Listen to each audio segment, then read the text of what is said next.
let me get started. Those who didn't share the day yesterday with us, my name is Matti Latvaho, and I'm the General Chair for the 6G Wireless Summit, the first one. And the background for having this summit is in our 6G flagship program that started last May. And we have decided to start to organize this annual event, hopefully through the lifetime of this flagship program, which is 8 years. So the plan is to have this as an annual series of events. Now that we are doing this first time, and admittedly, it's a bit early to talk about 6G since 5G is not yet deployed. It had been, in the beginning, it was a bit difficult to discuss with, especially with industry, anything beyond 5G. But we started bravely to have those discussions with different players, and I'm happy to see that today we are going to have some early visions and views from manufacturers and operators in particular. How do they see the future? Where do we have to aim next when we are building the infrastructure and services for 2030s? This keynote session, we have 2 keynotes from our gold patrons, Nokia Bell Labs and Huawei. We start with a presentation from Nokia Bell Labs, Peter Vetter, who is head of the Access Research Lab and is Bell Labs fellow. Peter has been working since '93 for Alcatel and since 2009 at Bell Labs in Mary Hill. And he has been in senior leadership team of Bell Labs since 2013. So he has a good view on Bell Labs' visions for the future. So, Peter, floor is yours. Good, so thanks for this kind introduction.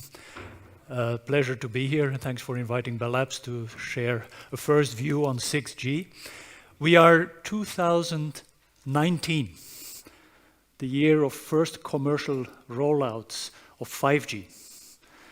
We have heard yesterday that there are many innovations still in the pipeline for 5G, for future releases, a lot of work to do. We will make the point later on that 6G is actually still a decade away, and yet we have the audacity to put a big, giant 6 on stage here. Are we already overhyping the next generation while we're still working on the existing generation? Are we shooting ourselves in the foot? No, but as Matti already said, we have to have this discussion in the right context. It's a research discussion, a vision, a direction for future research, because as history tells us, the next generation is a decade away. The commercial rollouts will start in around 2030, and it needs to be good for a decade after that. So it's really for the 10 to 20 years to come. And as with many inventions, it actually takes 10 to 20 years before they see the commercial daylight. So it is absolutely the right time to start about the new technologies. But when you do research on new technologies, you also need to think about the right applications. You need to solve a human need problem. You need to create value with your new technologies. Hence the title of this presentation. But before going into the value creation and also coining already a few new technologies that may be of value for 6G, let's start with a bit of history. I'm proud to say that I work for Bell Labs in New Jersey. Even though I have no personal merit in it, it's the place where cellular networks was invented. In 1947, there was a memo going around by Ray Young and Doug Ring. What's in the name? Ring. They wrote a memo, and the people here in CC, they got a true carbon copy because email didn't exist in those days. And that memo laid out a solution to provide a wireless service across the nation to any equipped vehicle. And it detailed how you can efficiently reuse spectrum. They basically discovered the hexagon. 1947, by the way, same year as the invention of the transistor. Now it took many, many more years to reach mobile telephony. And it was actually this guy that pioneered it, Marty Cooper. He's not with Bell Labs, he was with Motorola. And he drove a research project that truly worked on a mobile handset. Remember, Ray Young and Doug Ring talked about equipped vehicle. So the project was called a phone in a shoe. I think it was inspired by a TV series of a secret agent, Maxwell Smart. And basically he built this brick. Battery charge time took 11 hours, 35 minutes talk time. He knew it was not practical. He wanted to show it could be done. And last year at the 5G Brooklyn Summit, he was there because he got a Wireless Pioneer Award. And at the dinner, he was telling the story how they hooked up an antenna in New York at the AT&T network, and he basically made the first wireless phone call to his competitor at Bell Labs. Basically to say, He was the first. But Bell Labs played an important role in the subsequent years to then build the first commercial networks. And to my earlier point, it took another 10 years before commercial deployment took off. Now, these first phones were analog mobile phones. The quality was not so good, and they were horrendously expensive. They were a status symbol. These were the days where you could actually observe at a crossing that some people would pick up their phones, and actually there were many of them, and you knew there was not enough capacity for them, so they were probably showing off. Some of them maybe even had a fake phone, a status symbol. The democratization came with the digitalization of mobile telephony in this country, the first GSM call with the Prime Minister in 1991. So this allowed us for scaling the mobile connectivity and getting the prices down. This was also the start of the success story of Nokia mobile handsets. And so since then, our industry has turned out a new generation of mobile telephones about every decade. And every generation was characterized by new radio technologies, new platform technologies, and new defining applications. New radio technologies that were aiming at broader bands, reaching for higher frequencies. And interestingly, so as you could maybe read in my bio, my background is fixed networks. Also in fixed networks, we had these same generations and approximately the same bandwidth going from generation to generation. And that is because we relied on the same underlying silicon technology with the same DSP technology. And also both fixed and mobile relied on the same network platforms of the day. Analog, then synchronous digital, asynchronous transfer mode, packet network technology, SDN. And we had the defining technologies that drove applications that drove the specification of the new technology. It's important. But then, as history told us, there's also the unexpected uses canonical for each of these generations. So now we are at 5G. The characterizing application is now for the first time industrial use cases. So the first 1 to 4 generation were actually driven by consumer use cases. Now for the first time we're talking about industrial use cases.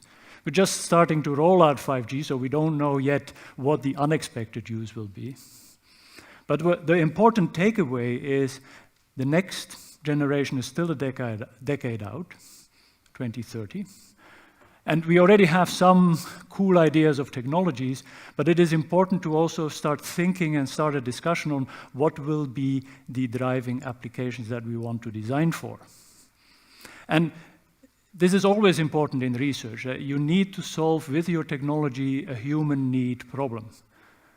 This is what has driven research for almost a century in Bell Labs.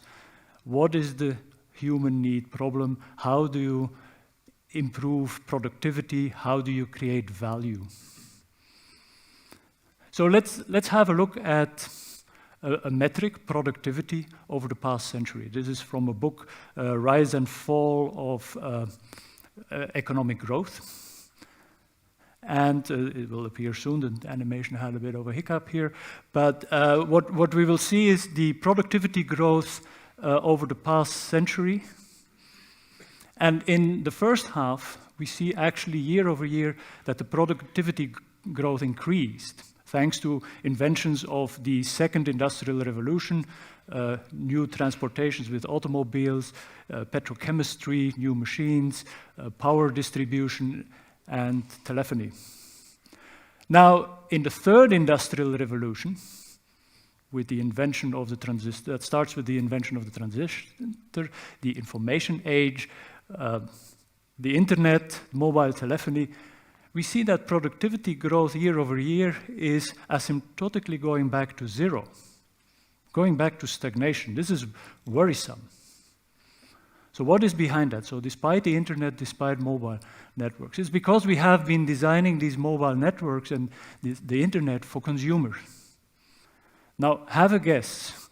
In mobile, what is the fastest growing application today? The fastest growing mobile application today. Any ideas? Gaming, not anymore. E-commerce, very close, very good. Indeed, the fastest growing application is shopping. So this is from a report from Mary Meekers. She turns out every year an interesting report on internet trends. The fastest growing application is shopping, e-commerce. It has overtaken entertainment. Both of them are spending money. It's not productive. Gaming is even on a decline. Now, there's already hope on the horizon. More industries like financial and utilities that are the runner-ups here that start to embrace mobile networks and internet to enhance the productivity of their processes. So we can actually look at the industry in two canonical industries. There are the digital industries that already embrace the digital technologies. They represent today about 30% of our total economy. They invest 70% of the total spent in IT.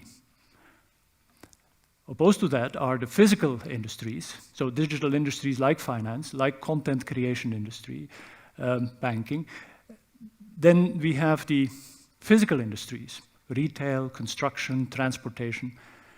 They're representing 70% of our economy, but only a spend of a total of 30% in IT. Now compare their productivity. The blue bar is the digital industries. They have that healthy near to 3% growth year over year of productivity. The physical industries hovers around the sub 1% productivity growth. And now going to the era of Industry 4.0, the whole idea is to bring digital technologies to these physical industries so that they also can have that healthy productivity growth, enhance and automate their processes. And there is, for instance, a physical industry that already did that very well with Amazon, the way they commercialized their retail and transformed the retail industries.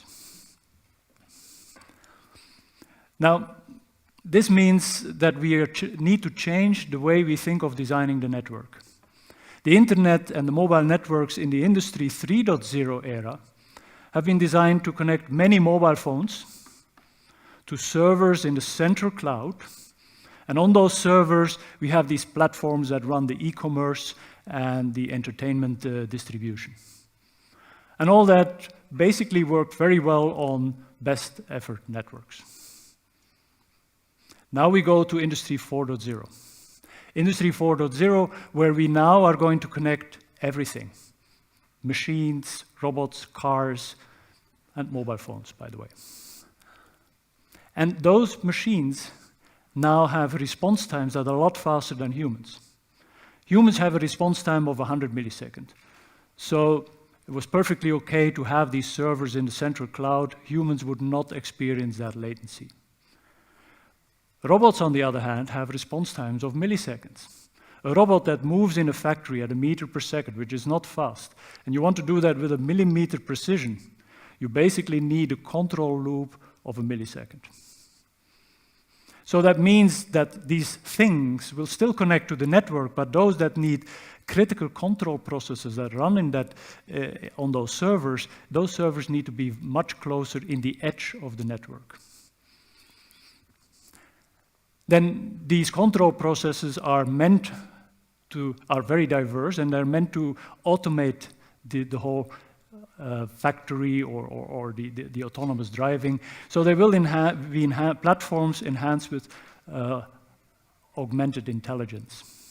And now the communication becomes very critical. It's no longer best effort. We will see high-performance networks with very critical KPIs and SLAs. So there's actually two industries that are coming together in a very interesting way. We talk about the operational technologies that run factories and harbors and retail stores. And on the other hand, we have the ICT technologies, the information communication technologies. And they all have their, at a 30,000 foot level, the same values, but if you look closer, there's different interpretations of those values and characteristics. And they're coming together in an interesting way. So let's start with reliability. We talk in ICT about carrier grade. Now, carrier grade in LTE networks, what's the reliability of the network? Any guesses? So it's 99.8%. So 1 in 1,000 call drops, 2 in 1,000 call drops, and we call that carrier grade. For a factory, that's not good enough. A factory line that stalls costs millions because of a fault. So the operational technologies talk about reliabilities of 5 nines and even 9 nines. Then the technologies in ICT are very general.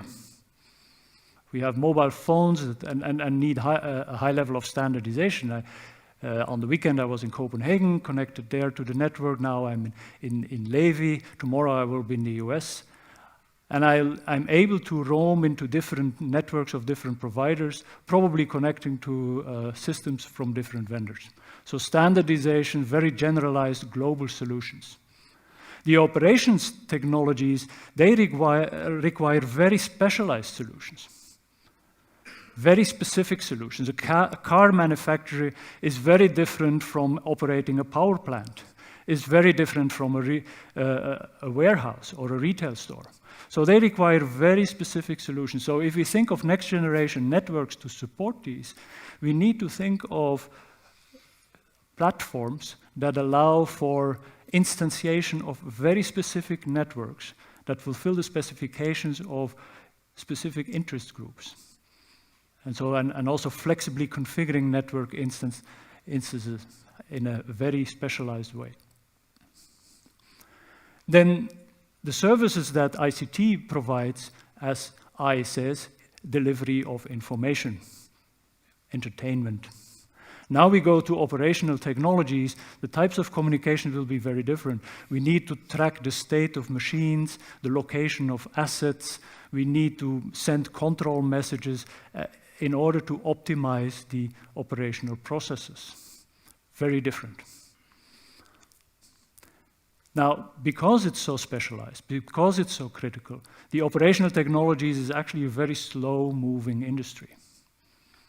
The car manufacturing line pretty much looks the same since Ford. Okay, in the last 10 years we have added robots instead of humans, but the manufacturing line looks very much the same. Containers in harbors, as long as I can think, they use containers for transportation. So very slowly changing industry. Our industry, on the other hand, is a rapidly moving industry. Every 10 years there's a new generation of mobile network technology. in data centers, we change technology every year and even less than a year. So by bringing these worlds together, we actually bring some of that dynamism into the operational technologies realm. We will allow for new robots to enter the factory thanks to wireless communication very rapidly, install sensors very rapidly, and then also allow for the factory to reconfigure in a dynamic fashion according to very different specific needs.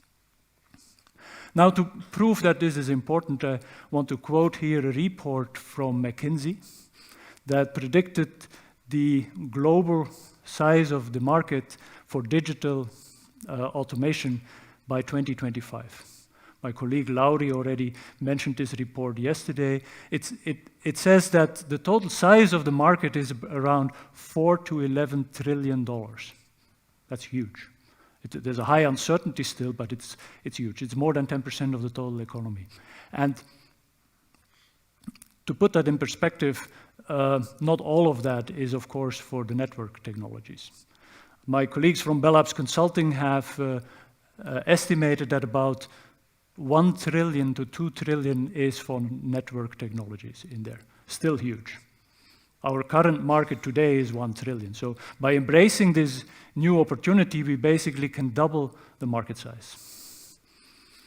Now, another proof point is the analysis on the left-hand side that you have been able to read in the meantime. It's the number of base stations that you will need for wireless connectivity for automation.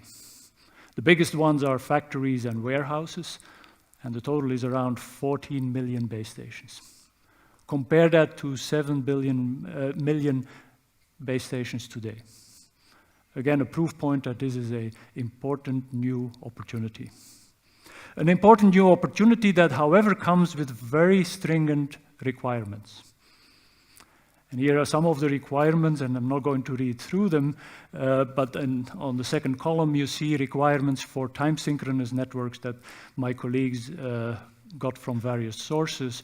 And the main point is that these are a lot more stringent than what we are currently discussing in 5G for release 16.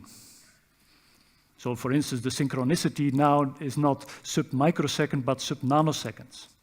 The time cycles are no longer milliseconds, but tens of microseconds. The latencies are in that same order. It goes into the sub-millisecond and tens of microsecond range.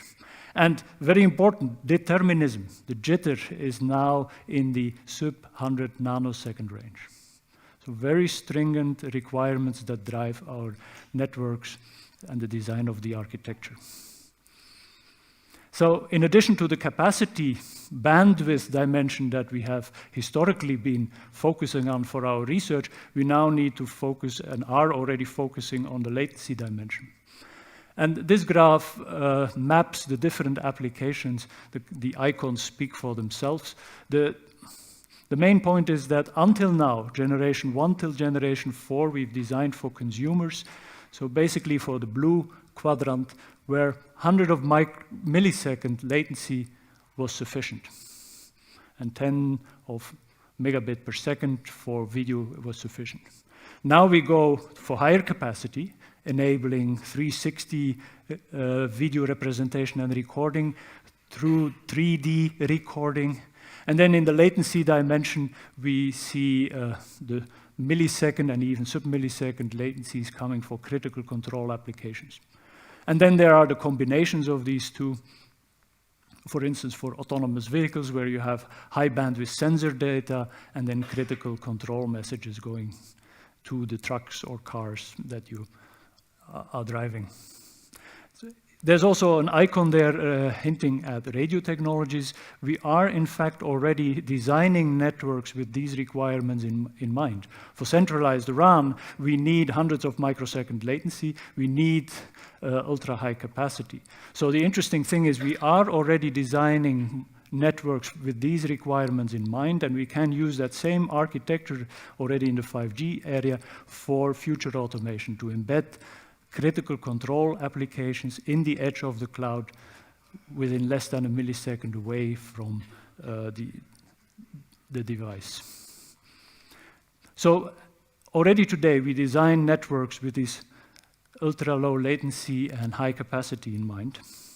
And physics will dictate also how we design networks going forward. On one hand, we have capacity, and there's 3 fundamental dimensions that we can work with to enhance capacity. Shannon already told us that. We represent that in the triangle of truth. In the spectrum dimension, we go already to mid-band and high-band. In the efficiency dimension, we have better technologies for massive MIMO that improve the bits per second per hertz. And we have then the spatial dimension where we reuse frequencies by going to smaller and smaller cells and actually also having beams for simultaneous use. In the latency era now, physics basically dictates speed of light. So for human response times, 100 millisecond speed of light over a fiber round-trip time means you talk about distances up to 10,000 kilometers. So it is perfectly okay to have a server on the other side of the continent, and if you make abstraction of queuing delays, you will not experience the delay. For machines, very different. Now we talk about milliseconds and less. The servers that have the critical control applications now need to be away less than 100 kilometers, as that diagram shows. So we talk about edge cloud architectures. Let me dwell a bit more on what are potential new technologies further along those lines. So first, on the capacity, we already talk about increasing the spectrum from the tens of gigahertz. In release 17, we talk about 100 of gigahertz, and we are already venturing in research towards terahertz. My colleagues have built a 93 gigahertz large-scale antenna array system, millimeter wave beamforming. We are currently trialing it with Docomo. And we already have a chipset for 140 gigahertz. And we're also already working with academic partners on terahertz. Now, going to the spatial dimension, we talk about small cells today, 100 meters away of end users with millimeter wave. We can expect if the cost of these technologies goes down, that you will have much more ubiquitous availability of those radio access points. Our research team is working on low-cost massive MIMO technologies that will be very cheap and easy to install behind picture frames, billboards, so that they are ubiquitously available. And the flex foil allow for easy manufacturing and also easy installation even on curved surfaces. And then in terms of efficiency, we already made a lot of progress for 5G. We have massive MIMO with zero forcing. We have distributed massive MIMO thanks to the 5G specifications.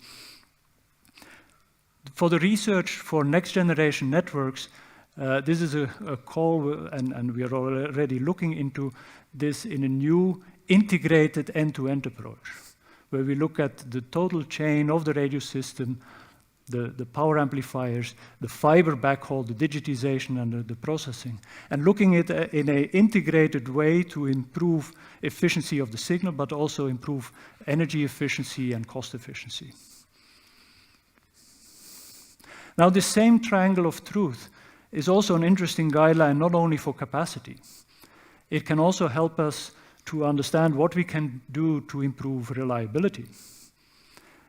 For instance, on the efficiency dimension, we can now use or trade efficiency for more robust modulation, for better and more robust coding schemes.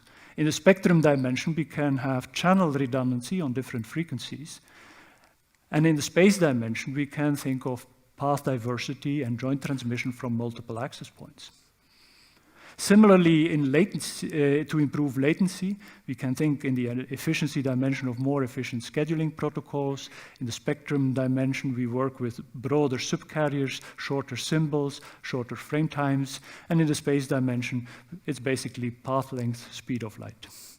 So just as one example of what we do in that space for reliability, with the challenge of getting to 9 nines, we will have to embrace path diversity.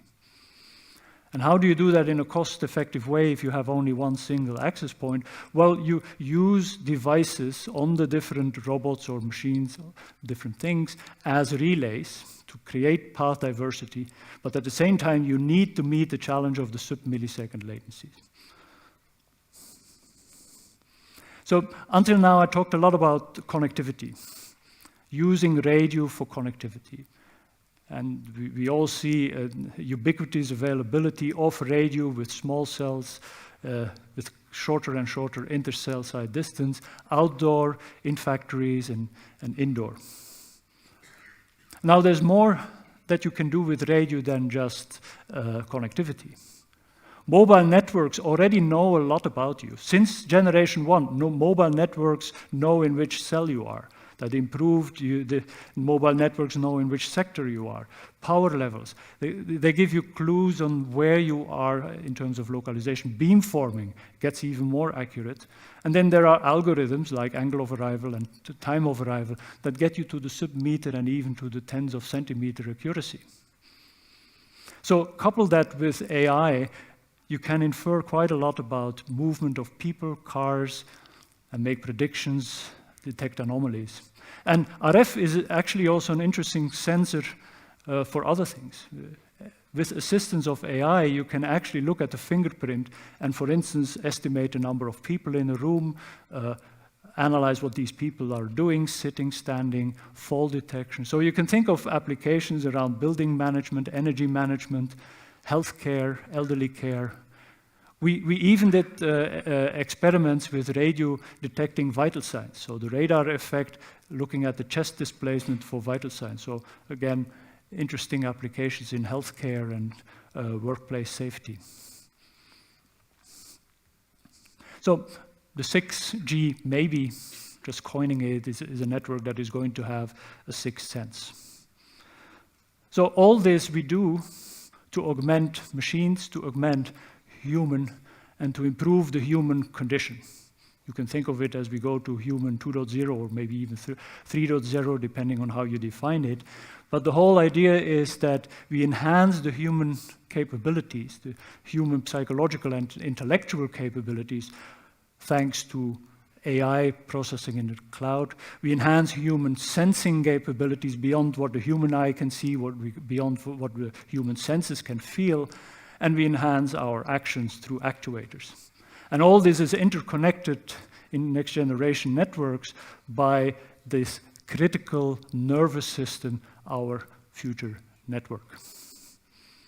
So as a last slide, I want to reiterate that 6G is for 2030 and beyond. Still a decade away. We still have a lot to do in 5G, many innovations to come in future releases. But time is right to start thinking about the research, and it is important to think also not only about the technology, but the value that that technology creates. And the value is the augmentation of human existence. And I want to conclude with 3 important directions. And I admit we will hopefully already see first instances in the 5G era, but it is a direction to hopefully then see better iterations of that in 6G and future inspiration for future directions. So first is highly specific networks. I made that point that for the future of automation, the needs are very specific for different settings. And so we need to think of the network as a platform with which you can create these different, very specialized instances. Then second, of course, we go for enhanced capabilities in all dimensions, as I gave some examples, and across the whole spectrum. And we are enhancing the spectrum to terahertz, and we also dare to think even of visual light or optical dimension. And then it's not only about connectivity. 6 maybe stands for a network with a sixth sense. So the ability to deduce meaning, to use the network also as a sensor, to connect other sensors, assisted with augmented intelligence to deduce meaning and to predict, all to automate, to improve our human condition. Thanks for your attention.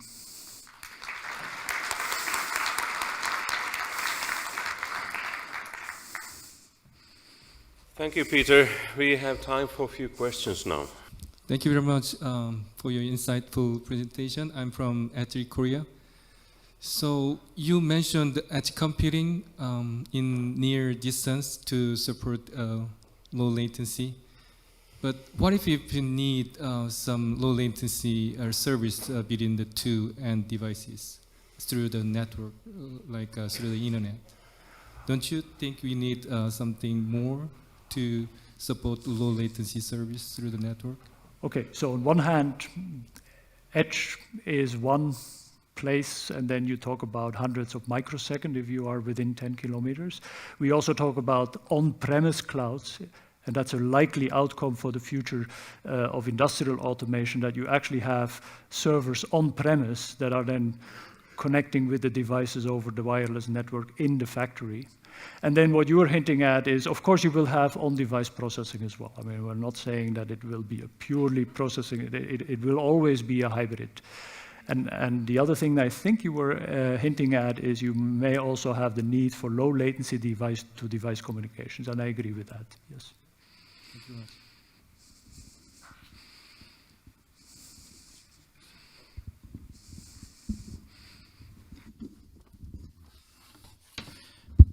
So good morning, Rui Aguiar from Instituto de Telecomunicações. Thank you for your very nice vision of the future.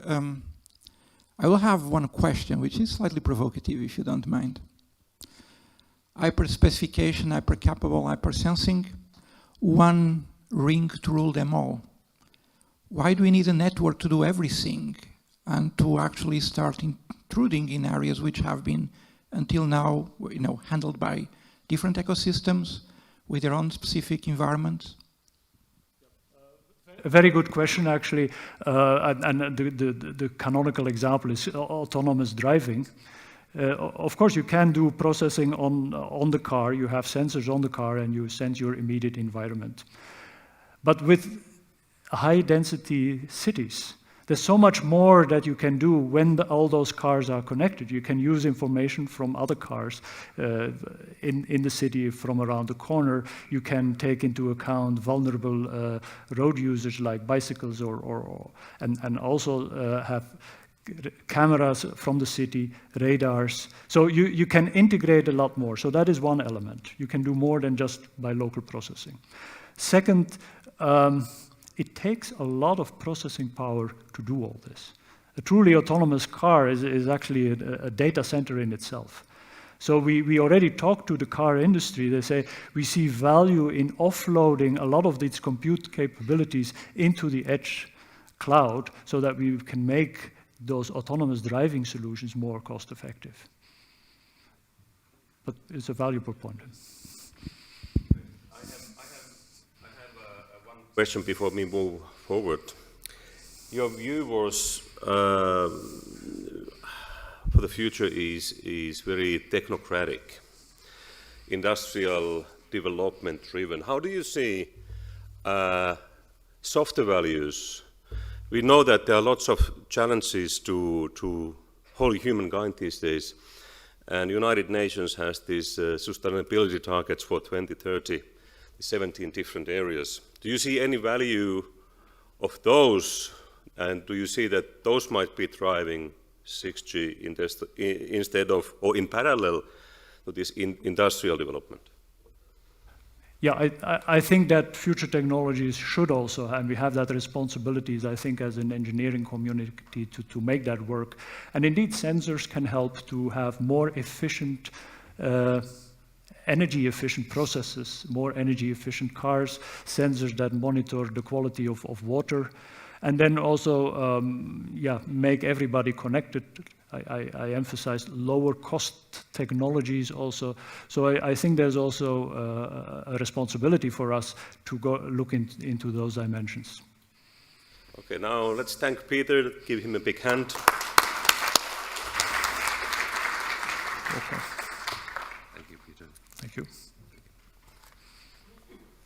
Our next speaker is Dr. Wen Tong from Huawei.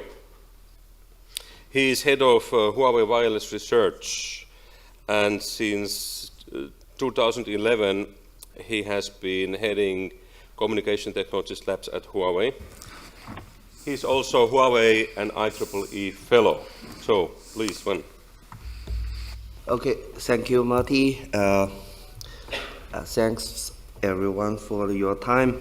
What I'm going to talk is about a perspective of the innovation in wireless domain, what could be evolve in the next 10 years. In this talk, what I want to share the view really is not particularly focused on 6G, rather than some much larger trends, what's going on potentially in the technology area in the wireless domain. And because it's a time for the research in 6G, and actually, in fact, the research has to be continued. Action was not really gated by a wireless generation, which is a market realization. In order for every generation, there have to two conditions. From my point of view, there's two conditions need to happen that start to form a generation. The first of all is we need a revolutionary technology. Otherwise, the existing technology will carry on to evolve and to fulfill all the service requirements as people innovate and develop. The second one, which is also very necessary, is a revolutionary applications that will trigger the generation. And for these two to happen or to intercept together, it takes time, typically longer time than 10 years. So for this generation by generation, it's one of the components of the entire wireless evolution history, as Peter mentioned before. So 6G is no exception. It will happen. It's one instant of the longer history of all the picture, a larger picture of the wireless evolution as we see today. So the point is basically what will be the purpose for 6G. From our point of view, the 5G will start and fulfill the connection or the connectivity, almost everything. That is the mission of the 5G, and that is the commercial realization of this year and next 10 years to come. But then the question is, beyond that, is there any larger emerging value or service or the technology development will happen? The one thing is relatively clear and certain now is the artificial intelligence of that technology or AI technology, the pervasive and the scale and the impact of that start to happen. Although this AI technology is not mature as we say today, but it has a bigger potential. And in a larger scale, this has a higher impact.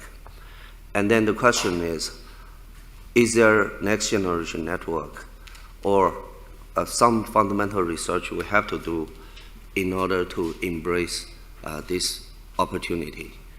That opportunity potentially can be as big as the internet or even bigger. So that was the question for 2030, and yet we don't know the answer. But if there is a next shift of the generation, is from the connect of the things to the connect of the intelligence. 5G just in a very young stage and just happening. There's a lot of life in 5G. So on the left-hand side, that's what the definition of the 5G, and it's the realization of it today. A lot of capabilities, a lot of potential, a lot of these are describing the KPI, and as the industry will start to put this thing into realization. But then, if you go look at the radio capability only, for next 10 years, there are still a magnitude order of the rooms to improve just pure radio capability KPI, key performance indicators. Those are measured every generation by generation, what technology capability of for this particular generation. And then we can see even for as a step forward for 5G, in the 5G key application or key usage scenario, eMBB, URLC, and MMTC, there's still technology, way for technology progressing and the room for improvement. That means radio is not dead yet. The peak rate, the latency, the density of the connectivity, and perhaps there's some two valuable aspects or facet that people are not very emphasized in 5G discussion is the deep link budget. For example, maybe some 30, 40 dB more link budget that will be truly penetration of all the things enabled to do that, and also the use of very high quality radio system to do the positioning. So these are additional value for the radio service. And to be more specific, and from my point of view, with the 5G as the definition of today, there are a few steps to further, natural steps for the further evolution. Because as 5G reach a very diverse application scenario as vertical, especially in the vertical domain, so there's not only one, the use case will fulfill all the requirement for a particular application, especially industry application. For example, they have a mixed requirement, not only specifically eMBB, URLC, potentially these are the two mix. And for the first version of 5G, there are a lot of room to improve the URLC efficiency as compared to eMBB efficiency we have today, meaning there are a lot of solution or standards evolution in order to involve high density, high throughput for the URLC characteristic.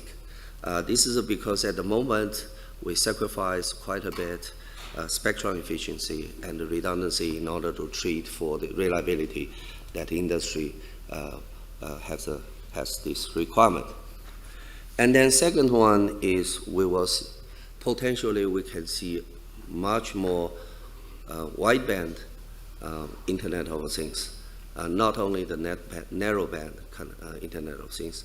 The wideband of Internet of Things with the same connection density, a number of huge number of connection is also with a very wide application. Finally, if we can further have a better radio system that with a massive connectivity and a very high requirement of reliability and latency and all the high quality radio system, that will be the desire for fulfill all the especially high-end industry and some new application in this area. So then that's where we're entering some 6G the point. So before even 6G happened, there's a lot of room for 5G evolution. So this is something that academics need also pay a lot of attention. It's a lot of remaining, a lot of technology challenge, and of course, there's also commercial and the product realization in that aspect. So what is really 5G? I get a lot of answer why we have to do 5G, or the question related, why need a 5G, or can we skip even 5G? Those are the questions really comes. So from connected of the people to connected of the thing, there's no way to skip 5G. So 5G is the degeneration truly connect the things. So then from connect people, it's a transformative business innovation, or even sometimes revolution as with respect to the connect of the things. So this is 5G is a very fundamental generation, and it's not a faster 4G, and it serves very different segment of the service and the capability that 5G can offer. So it will become a basic platform for the digital society. Of course, that's the platform for the digital transformation of many service and sector to come. So let's take a projection to 2030. It's not easy because let's say it's often quoted by Bill Gates, that it is often overestimate when we predict 2 to 3 years, but it is often underestimate when we predict 10 years or longer, because 10 years is enough time for revolution and disruption to happen. From the point of 5G and looking for the time of 2030, there are still seems to me is constant. Still need a lot of capacity because the reach of the connectivity of not only the people but things, and also the zero latency or no latency. That's also become even more critical for the growth of the wireless technology into the next generation. And more the wireless network will not be a communication network, but rather than it is some neural network for the society. The control will take much role than the communication from that point of view, based on this infrastructure we have today, and also the fundamental shift in a lot of aspects in radio system itself. Also, the artificial intelligence will start to play the role. So in the following talk, I will just pick 3 technology that is not mature yet, or it's at a research stage or early research stage, that potentially could be shape the next 10 years in terms of impact in the wireless evolution. One more point that I must talk about is the timeline. As the typical generations of the 5G will continue to evolve after really 17 going to next 10 years, because there's a lot of work need to do in that area. And then for talk about 6G, there will be industry and the other community to form a typical exercise in terms of vision, usage, KPI, and what is the timeline. So that will be happening in the ITUR, International Telecom Union. And then we will get into the standardization study in some later stage, 2005 or later.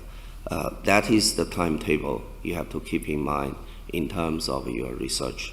It's a long way to go, and a lot of hard problems and challenges remain to solve. So 6G is not defined by news headline, but this is the hard work we cannot skip.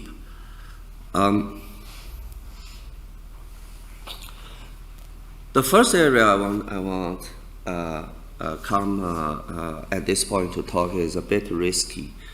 It is the area when machine learning and artificial intelligence come together to this point.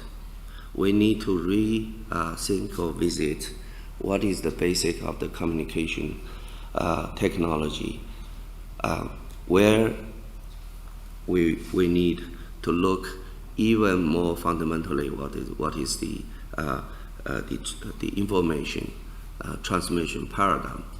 So the left-hand side is very well defined, and we all know in this room that the Shannon structure. He basically deliberately in his structure of framework remove all the semantics and the contexture when they focus on the transmission. So then he breaks down either further to source coding portion and the channel coding portion. So this is basically the blueprint for all the wireless or digital or the communication technology for the past 60 years. But when AI and machine learning come back, and we might need to revisit, is this structure can be further enhanced in order to have more efficiency. One point you can consider is that if there's two machine learning neural networks start to communicate, actually they can learn and start from day one this network getting to life. So they will remember all the past history. They will remember all the conversation, all the context they have before. And when they learn more, and they will have a more efficient communication, then the left diagram treat every conversation as a new conversation where there's no context. So this is a very interesting opportunity to go back, combine the learning into the communication at that point. Then there are many fundamental questions open. What is the capacity of a deep learning neural networks? How many they can learn? How many things they can learn? How many past history, past context they can recall with a very simple addressing in terms of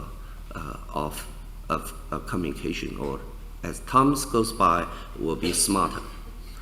The second question is the channel, or when we exchange the information bit, is it necessary to recover every information correctly, reliably in that context of the communication?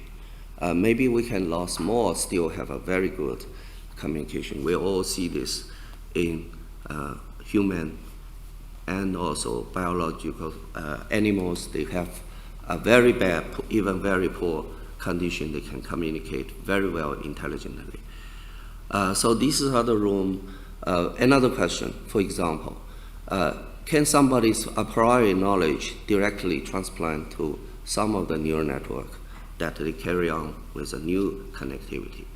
And these are all the unknown questions in the even in the learning community.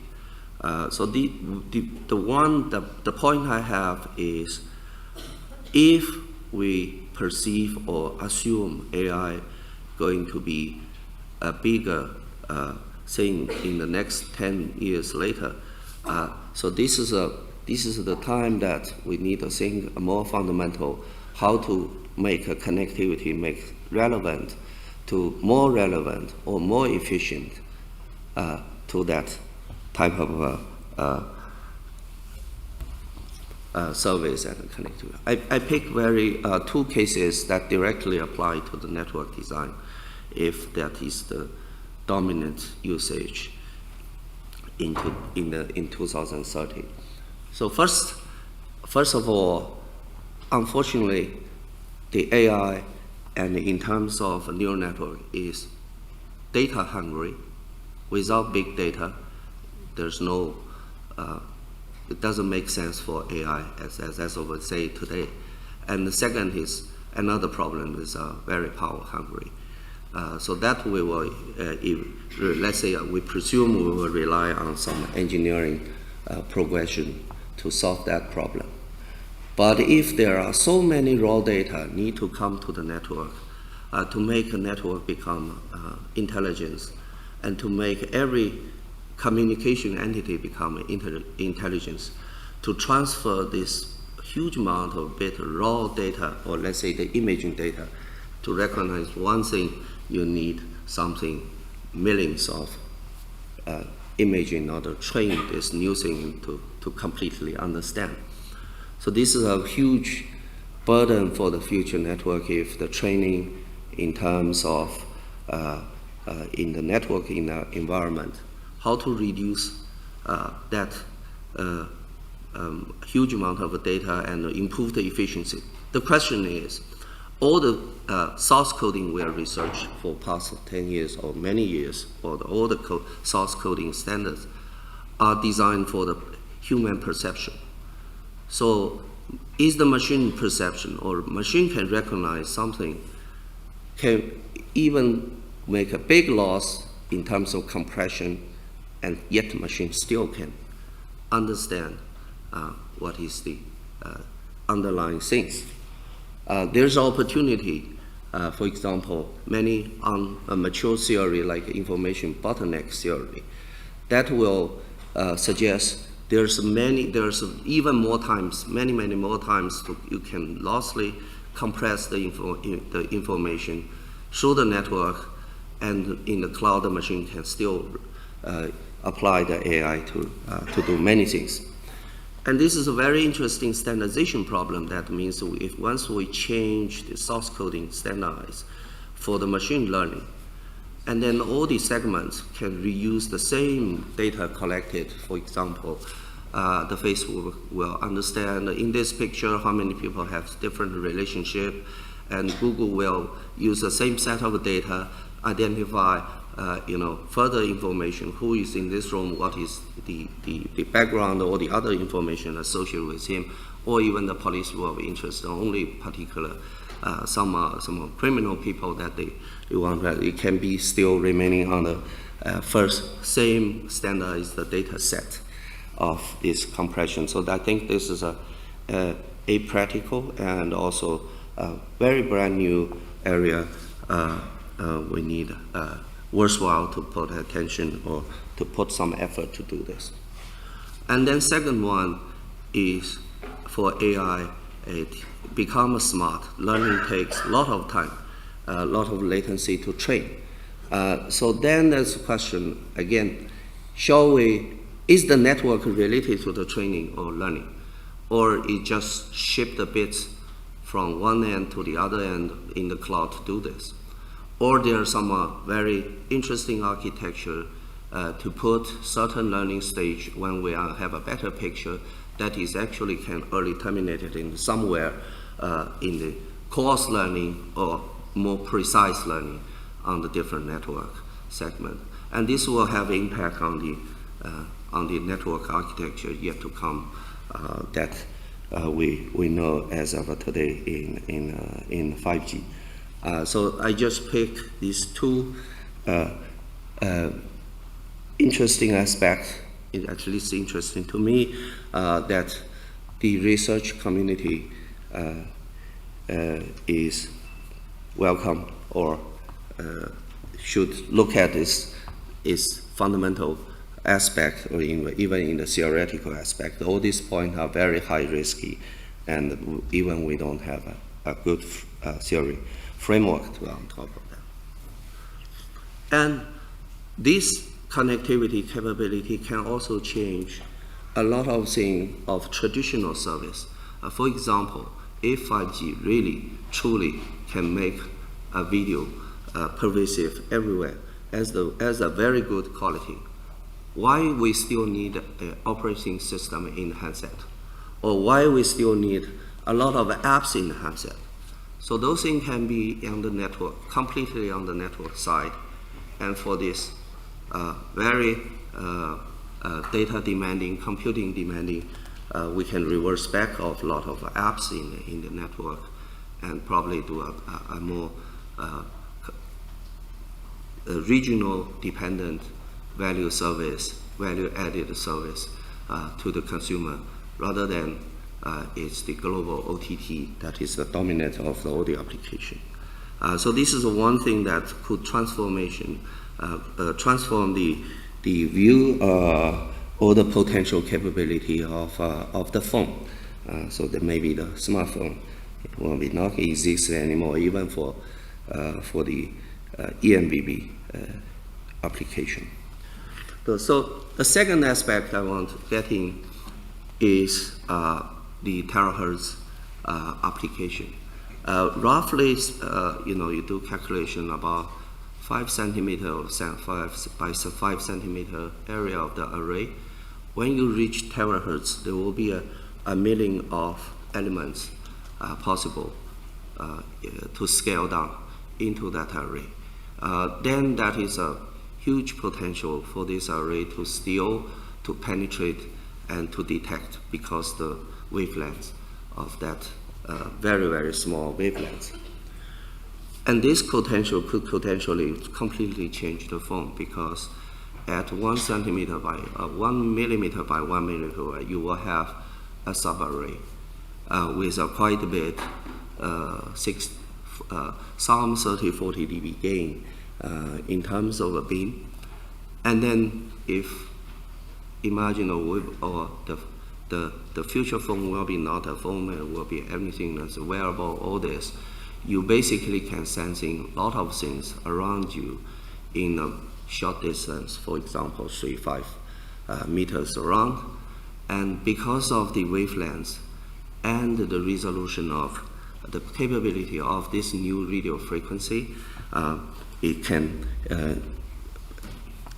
completely change the sensing, saying that to unify all the sensing, material, your biological condition, your behavior, and easy to think that it will be combined with all the big learning thing on the back end.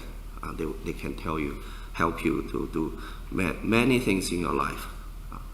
When you take a lunch or your meal, you can easily sensing all the content, and the machine will advise you what to eat, where you stop. Or they can sense all your biomedical conditions that your health and all the others will improve significantly that we don't see before.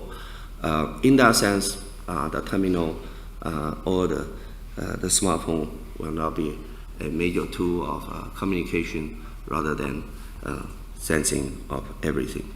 And because of a lot of science still new in this area, because the wavelengths have this, they can be easily to detect the molecular level structure, vibration, even rotation. Those carry a lot of information. That means you almost have a personal X-ray with you. Go back to the basic radio one. So it will get into some terabits region per second with some new bands. So those are the bands is worth for 10 years later, for example, 6G to explore in terms of data rate and the coverage in that area. So this is one classical evolution or the upgrade of the radio infrastructure we have today. Roughly, these a bunch of new bands that was a new application or new research on this. A lot of technology yet still is in a blank sheet state. For example, higher band frequency, massive satellite. I will mention the satellite technology with some very high band, high millimeter wave frequency, integrating sensing and communication. Those are the one I think that will be very important for the future device, and also for the radio in the lower 6 gigahertz band, and the full duplexes will be mature. That is the latest research results. The third topic, although it is uncertain, but it's very disruptive. So let's take an example. This is already not some not mature technology in the traditional design. For example, if we have 25 centimeter by 25 centimeter with a array, the band is 40 gigahertz. This is the straw man from SpaceX. Their submission to FCC. That assumes it's a UE size, which could be possible easily mounted on the car. Then the second one is the onboard array size. It's about 2 meter, 2 square meter wide of a panel that in the satellite. What is the key is the amount of a satellite is something 10 or 12,000, not 10 or hundreds of satellites. It's 10,000 satellites in a very low orbit. And in their scheme, the design is about 300 kilometers in the orbit. And the latency is dramatically reduced to something in the millisecond range.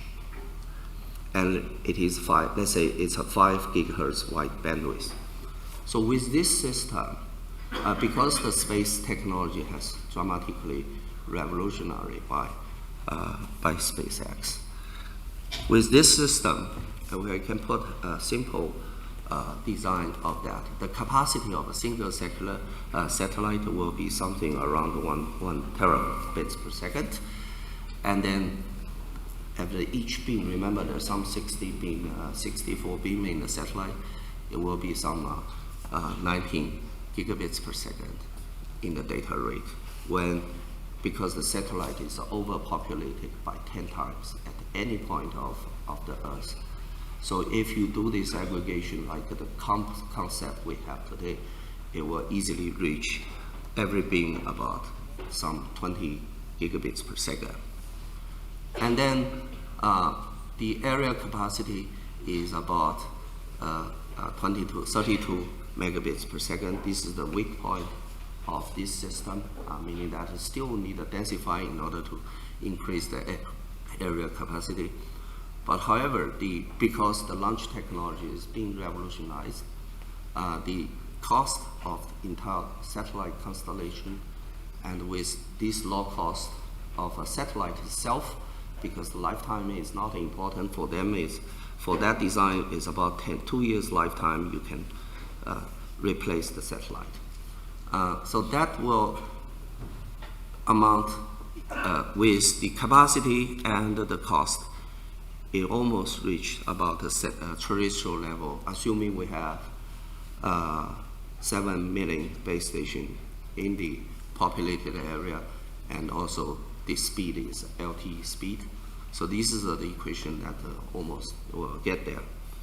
And this will be for that, as I mentioned, for that 10 years window long potential disruption to change the business or the technology we have. So what they can have is a satellite and a car, and on some larger form factor with a pad or foldable phones. And then it is, the key part is that they are not gold-plated satellite. They are very low-cost satellite. But because the space technology can easily maintain and replace the satellite or launch the new satellite, and the lifetime is not very important. So this is something worthwhile to consider, because it's not within our ecosystem. It's the disruption company. from some other domain. To summarize, there's a lot of new research need to do.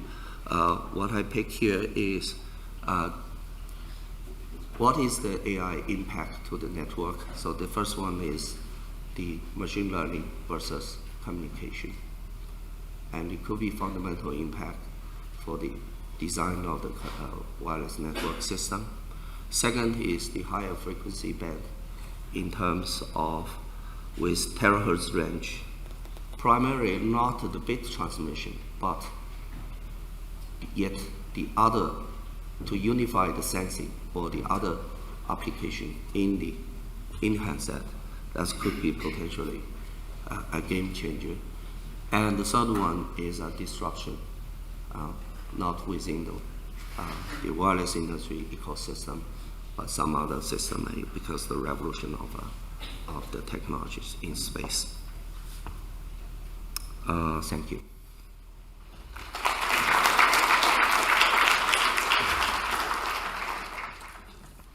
Thank you, Wen. Do we have questions or comments? Maybe I can start with the first question. As we know, there's now these days a lot of security-related questions related to Asian versus US versus European efforts in building telecom infrastructure. In that respect, I think the satellite-based concept would face serious issues related to security. Do you agree? I didn't look at this aspect yet in terms of security related to the satellite communication. There are a lot of barriers to even reach that step in terms of regulatory aspect for that to be really commercialized. And also it's a different segment of industry. In terms of security, I don't have any idea. It may be more secure because it's very difficult to intercept the communication between the satellite. There's another question from. Yes, hello, very nice vision for 6G. So you touched upon machine learning as a disruptive technology for 6G. You focus more on the on the impact on the physical layer, right? But nowadays, as data is more generated at the edge, typically you don't have time to send this data to the cloud for privacy issues, latency issues, and so on. Which means now we go from this big data to a small data problem, right? So in your view, will that be the kind of game changer in terms of pushing this intelligence to the edge rather than at the cloud? Yeah, so machine learning, it will happen anyway, irrelevant we have 6G or not 6G. So that's they will have their own evolution path or the progressive path. The matter is how dominant in 10 years later machine learning will be. If it is, then it will be similar situation when 20 years ago we see the internet. Is that the opportunity for the mobile technology to combine with the machine learning? That's what my point.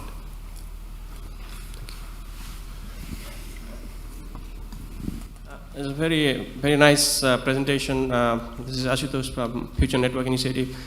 You talked about the LEOs. I remember the days when Teledesic wanted to put 840 satellites in the sky back in like late 90s. And I think maybe we're not ready at that point. It looks like we are ready now to have this large constellation of LEOs. But do you think that's sufficient enough? We still have to coexist with terrestrial communication. LEOs may not provide all the bandwidth we need or latency that we need to take care of low latency applications. So there must be a way to coexistence for terrestrial and VLEOs, right? Oh yeah, so they're still not comparable for the even 5G design as we know today in terms of your LLC feature and potentially the capacity, because these are the early version that's at least 50 to 80 times lower capacity than the average terrestrial network. But it has potential to come in to take certain, to play a role in a certain segment of service. Especially I think the risk is those are the complete closed proprietary system. There will be a proprietary communication system and a proprietary car, for example, Tesla. So it's very easy to mount this some 20 or 30 centimeter size of array to talk with the car satellite with some 30 megabits per second. Then there's a lot of things you can do with that. And the satellite is a global footprint, and the Tesla is a global brand. Okay, time for the last question. Yeah.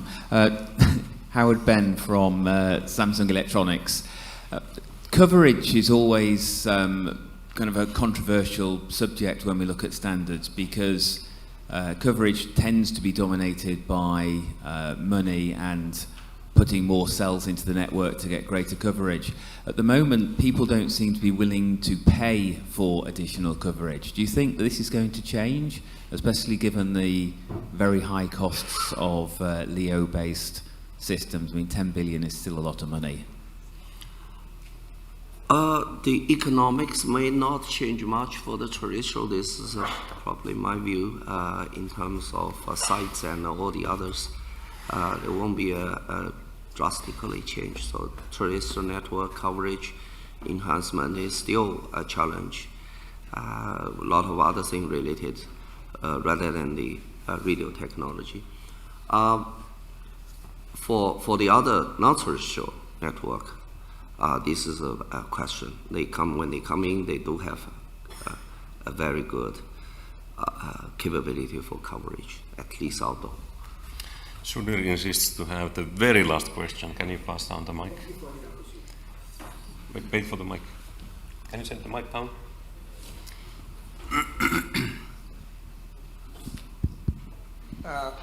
My name is Sudhir Dixit. My question has to do more with the two areas that you touched about, use of neural networks and also connecting knowledge, going from the communication network to knowledge networks.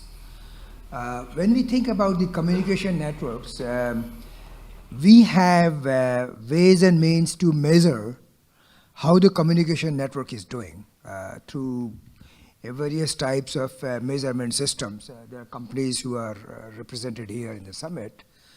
But when we talk about neural networks and knowledge networks, how do we measure how one type of system doing better than the other? So, we hear a lot about AI, machine learning, but when you start from zero, you always see a positive improvement. You'll always get good results. But then in a competitive world, how do we measure one system is better over the other? Because we don't know in a self-learning system what is the optimum or what's the objective we are trying to achieve, because that itself may be changing. So my question is more to do with how do we measure, how do we do the performance comparisons of these kind of systems that we are talking about? Your perspective on that. Yeah, so as I mentioned, this is basically a theoretical in a wake stage. How do you measure? So there are a few things that in the machine learning community they are looking for. For example, in those network, the neural network, there is an information bottleneck that is theoretically connected to the mutual information, meaning that there is a minimum connectivity and the nodes in order to pass this so-called intelligence to the other end. Then you may have so they may have the way to relate to the classical information theory that we have with a solid measure. And then there is some other thing in the learning, as you said, how it's better or not. So the learning people in that way they call the Wiesenstrass as distance. So there are some other we measure in terms of learning. And the point is, are we going to relate it back to the classical information theory? This has to be answered in the research sense. But once those area or the application become the dominant one, rather than important to transmit 0 and 1 bit, so the thing will shift. For example, the voice. It's always some subjective modes in the end that determine your technology is good or not. But this is a very big open area and with a big assumption behind. I think we have to end the session here. People are already moving to coffee. We continue in half an hour, but before we go, let's give a big hand again to Anne.